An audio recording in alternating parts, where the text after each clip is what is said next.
Hey everybody, what's going on? It's All You Know 1994. I hope you're all having a great day today. And today's video is going to be my initial thoughts and first impressions on the content drop in Black Ops 6 for Season 2 that released on January 28th. So, to start off, we're going to be talking about the weapons of the Season 2 content drop. And my initial opinions are I've only had experience with one of the weapons, and that being the Feng 82 LMG, because it's an early unlock in the Battle Pass. I haven't, unfortunately, had the luck of being able to pick up the Cypher 091 assault rifle or the PPS H41 SMG off the ground. But from my understanding of people that have used it or unlocked it already, the PPS H41 SMG is actually a pretty solid SMG in the SMG category. So that's pretty good. Hopefully, despite the fact that the Jackal and the PP919 didn't get the nerf that some people were expecting them to get, hopefully the PPSH with the right attachments and in the right hands will shake up the SMG meta a little bit and make people actually want to try something other than the Jackal. But it's hard to say right now. A lot of people are pretty much stuck in their ways, and with the Jackal not getting the nerf that it probably should have gotten with this season 2 content drop, I feel like the Jackal is still just going to be the number one choice next to maybe the PP919. But like I said, the PPSH 41, from my understanding and from what I've seen and heard from other people that have had the opportunity to use it, it's a pretty solid SMG with the right setup. So that's good to hear. It's good to know that the SMG isn't going to just be completely useless in this meta. There are probably people that are going to be able to use it and find success with it, which is good. Like I said, I don't know much about the Cypher 091. There's not many people that I know of that have actually unlocked it and are using it or have used it. So not much of an opinion there. Hopefully it can shake things up. I know that the Krig C and the AS Val and a couple other ARs are still being used a bunch. So chances are I feel like the Cypher is kind of going to fall into obscurity with the ARs not really getting shaken up in terms of buffs or nerfs with this last update in season 2. So kind of unfortunate, but it is what it is. Maybe mid-season update they'll do some changes to the ARs to make the Cypher kind of be more of a choice rather than just be a gun that you own in your AR category. And like I said, the Feng 82 is the one that I have a little bit of time played with it because I did unlock it in the Battle Pass, and I don't have a lot of attachments or time with it, but it does feel pretty solid for an LMG.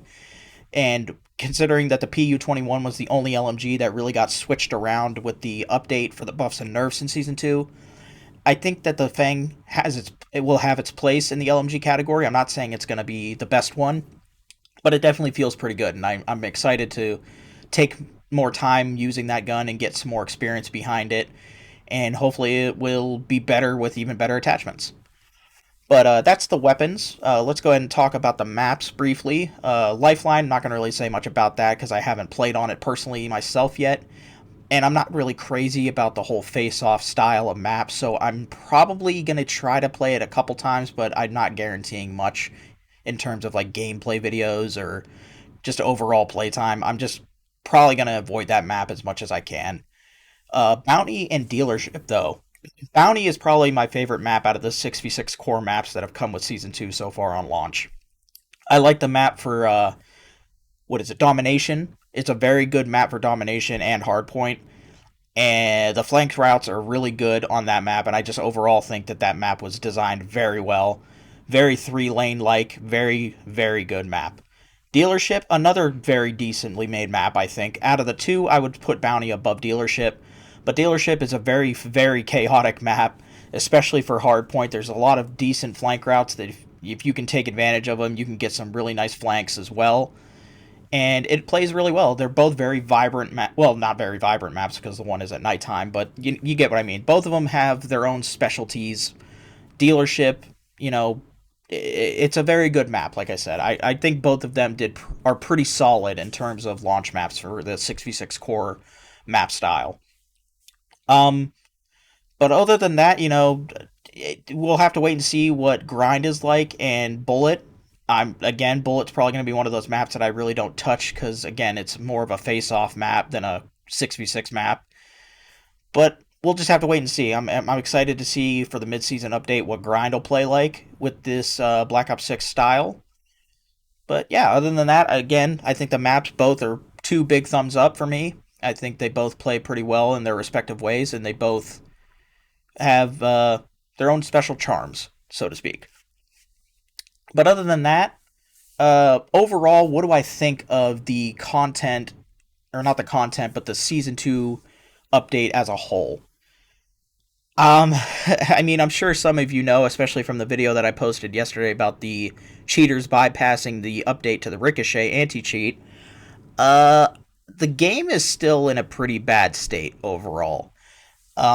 There's a lot of issues still going around on the game, especially on the Warzone side of things. I haven't really experienced a lot of crazy issues on multiplayer. I'm sure that there are issues that people are experiencing. I can't think of any off the top of my head other than I have noticed a lot more packet burst in my lobbies than usual. And there's also been this weird error going around where every now and then, if you get kicked out of a game, or not necessarily kicked out of a game, if you leave a party or something and you try to join back in, it'll have this error that'll say you're on a different version. And to fix that, you basically have to restart your whole game, which is kind of weird. This only started occurring since this update came out, so hopefully they can get that figured out and squared away. There's been some issues going all around in zombies, but as far as I know, they've been hard at work ironing those issues out as quick as possible. As far as I'm concerned, zombies has been carrying Black Ops 6 this year. That's just my personal opinion, and it's good to see that they're still taking the initiative and trying to make zombies the best experience it possibly can be. So, yeah. So, zombies, I think, out of the three, is probably in the best state right now.